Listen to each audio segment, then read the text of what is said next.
The Blue Castle.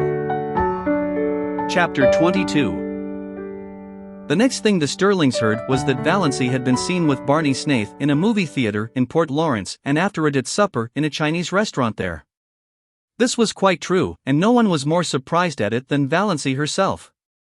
Barney had come along in Lady Jane one dim twilight and told Valancy unceremoniously if she wanted a drive to hop in. "I'm going to the port. Will you go there with me?" His eyes were teasing and there was a bit of defiance in his voice. Valancy, who did not conceal from herself that she would have gone anywhere with him to any place, hopped in without more ado. They tore into and through Deerwood. Mrs. Frederick and Cousin Stickles, taking a little air on the veranda, saw them whirl by in a cloud of dust and sought comfort in each other's eyes.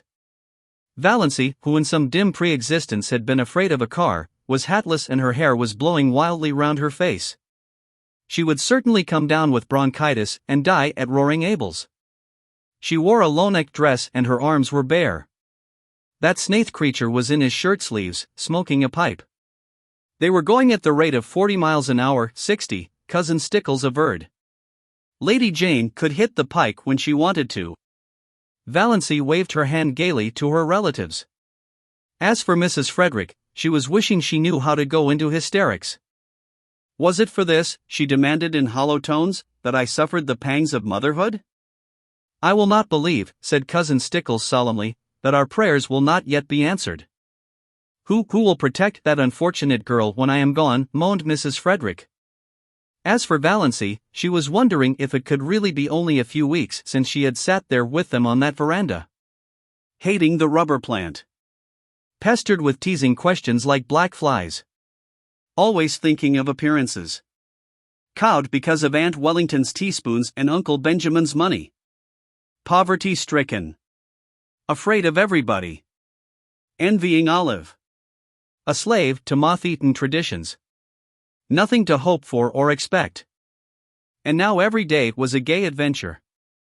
Lady Jane flew over the 15 miles between Deerwood and the port through the port. The way Barney went past traffic policemen was not holy. The lights were beginning to twinkle out like stars in the clear, lemon-hued twilight air. This was the only time Valancy ever really liked the town, and she was crazy with the delight of speeding. Was it possible she had ever been afraid of a car? She was perfectly happy riding beside Barney.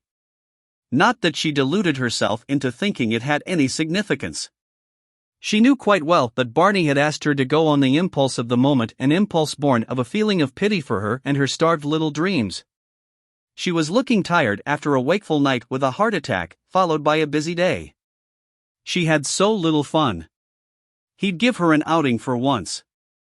Besides, Abel was in the kitchen, at the point of drunkenness where he was declaring he did not believe in God and beginning to sing ribald songs. It was just as well she should be out of the way for a while. Barney knew Roaring Abel's repertoire. They went to the movie. Valancy had never been to a movie. And then, finding a nice hunger upon them, they went and had fried chicken unbelievably delicious in the Chinese restaurant. After which they rattled home again, leaving a devastating trail of scandal behind them. Mrs. Frederick gave up going to church altogether. She could not endure her friends' pitying glances and questions. But Cousin Stickles went every Sunday. She said they had been given a cross to bear.